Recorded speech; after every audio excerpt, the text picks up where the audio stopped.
नमस्कार, मैं अंजलि मिश्रा। स्वागत है आप सभी का द न्यूज पे। आपको बता दें कि कांग्रेस को आज 1700 करोड़ रुपए का जो नोटिस है वो आयकर विभाग द्वारा थमाया गया।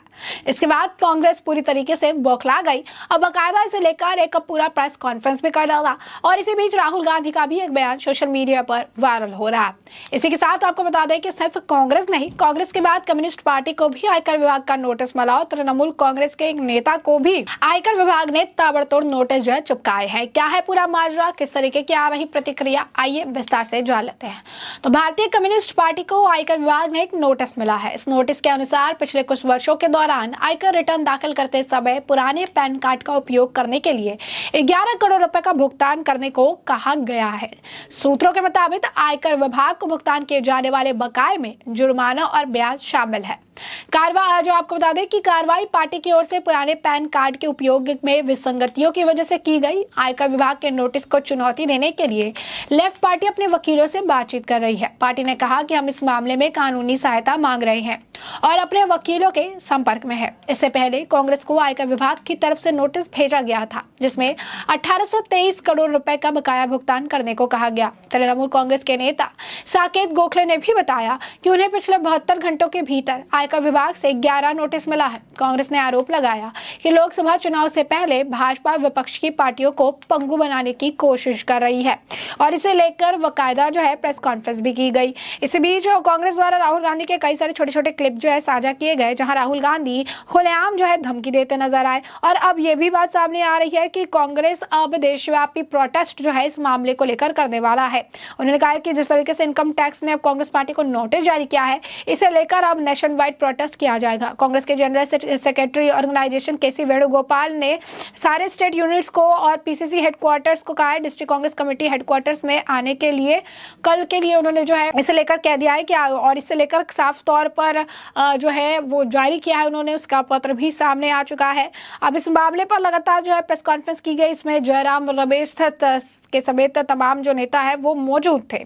इसी बीच अब राहुल गांधी के जिस बयान की हम बात कर रहे हैं वो क्या बयान है जिसे लेकर कहा जा रहा है।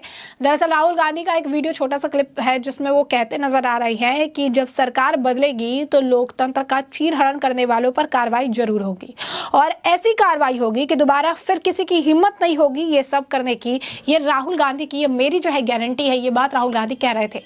इस दौरान उन्होंने बीजेपी का जिक्र भी किया, नाम भी लिया और ये भी कह रहे थे कि आज ये संस्था अच्छे से नहीं कर रही।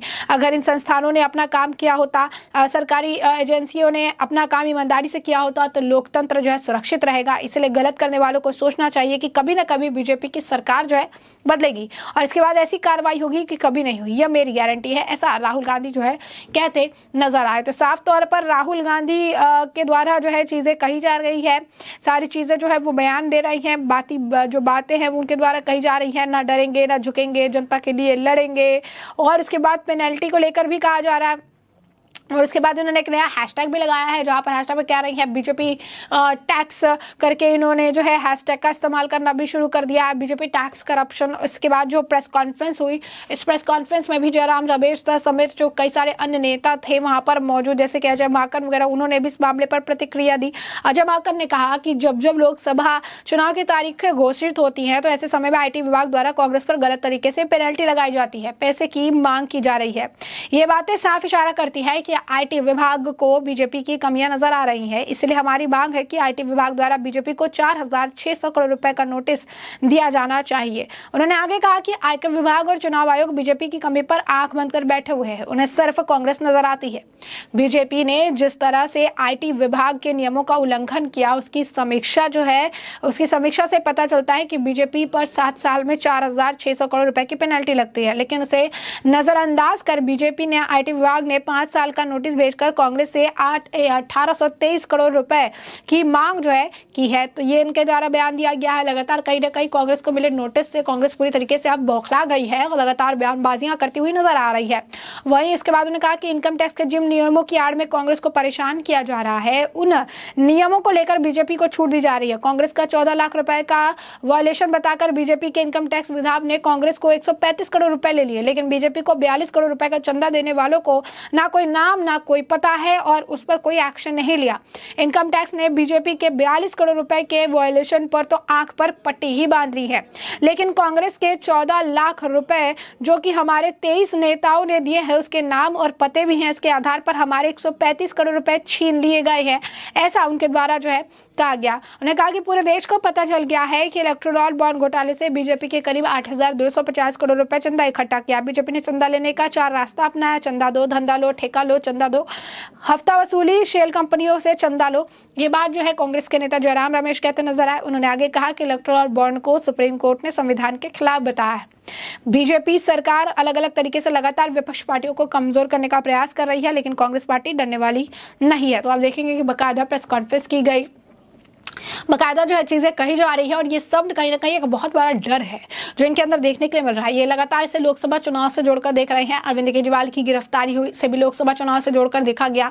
अब प्रेस कॉन्फ्रेंस जो है कांग्रेस द्वारा की जा रही है, इसे भी ये लोकसभा चुनाव से जो है जोड़कर दिखा रही है। अब राहुल गांधी जो है इस मामले को बयान लेकर दे रहे हैं, इसे भी लोकसभा चुनाव से जोड़कर दिखा रही है। लगातार ये कहा जा रहा है कि कांग्रेस या किसी भी विपक्षी पार्टी के खिलाफ अगर इस वक्त कोई भी कार्रवाई अगर हो रही है तो ये लोकसभा चुनाव की वजह से हो रही है। अगर लोकसभा चुनाव नहीं होता तो कोई और बहाना बनाया जाता, लेकिन विपक्ष इससे लेकर ना अपनी गलतियां बताने को तैयार है, ना अपनी चीजें दिखाने को तैयार है कि आखिर ऐसा क्या कारण है जिसकी वजह से इतनी ज्यादा परेशानी उनको झेलनी पड़ रही है।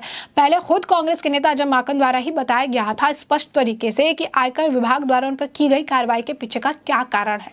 उन्होंने अपनी गलती खुद एक्सेप्ट की थी, लेकिन अब जब उनकी गलती पर वो लगातार कोशिश कर रही है, दिल्ली हाईकोर्ट से बैक टू बैक कांग्रेस को 2 बार इस मामले में झटका लग गया, जहां पर उन्होंने याचिका डाली थी आयकर विभाग द्वारा उनके अकाउंट फ्रीज करने को लेकर। दोनों बार ही दिल्ली हाईकोर्ट में उनकी याचिका को खारिज कर दिया गया। तो ऐसे में अब विपक्ष जो है अपने हथकंडा अपना रही है, प्रेस कॉन्फ्रेंस कर रही है, खुलेआम जो है वो धमकी दे रही है कि जब बीजेपी की सरकार बदलेगी, नई सरकार आएगी तो उनके खिलाफ इस तरीके की कार्रवाइयां की जाएगी। जो लोग गलत तरीके से काम करें ऐसी कार्रवाई होगी, कोई भूल नहीं पाएंगे, ऐसी कार्रवाई होगी, सख्त से सख्त कार्रवाई होगी। इस तरीके के बयान जो है कंटिन्यू लगातार अगर आप देखेंगे तो दिए जा रहे हैं। और ऐसे में हमने आपको बताया कि सिर्फ कांग्रेस नहीं, कांग्रेस के बाद कम्युनिस्ट पार्टी को भी 11 करोड़ का नोटिस दिया गया। तो भाई तृणमूल कांग्रेस के नेता साकेत जो है गोखले, उनको भी 72 घंटे के अंदर 11 नोटिस जो है दिए गए हैं, और इस पर अभी भी जवाब जो है देना बाकी है। तो ऐसे में साफ तौर पर भारतीय कम्युनिस्ट पार्टी को अब आयकर विभाग ने भी नोटिस मिला है। इस नोटिस के अनुसार पिछले कुछ वर्षों के दौरान आयकर रिटर्न दाखिल करते समय पुराने पैन कार्ड का उपयोग करने के लिए 11 करोड़ रुपए का भुगतान करने को कहा गया था। सूत्रों के मुताबिक आयकर विभाग को भुगतान किए जाने वाले बकाये में जुर्माना और ब्याज शामिल है। कार्रवाई पार्टी की ओर से पुराने पैन कार्ड के उपयोग के विसंगतियों की वजह से की गई। आयकर विभाग के नोटिस को चुनौती देने के लिए लेफ्ट पार्टी अपने वकीलों से बातचीत कर रही है। पार्टी ने कहा कि हम इस मामले में कानूनी सहायता मांग रहे हैं और अपने वकीलों से संपर्क में है।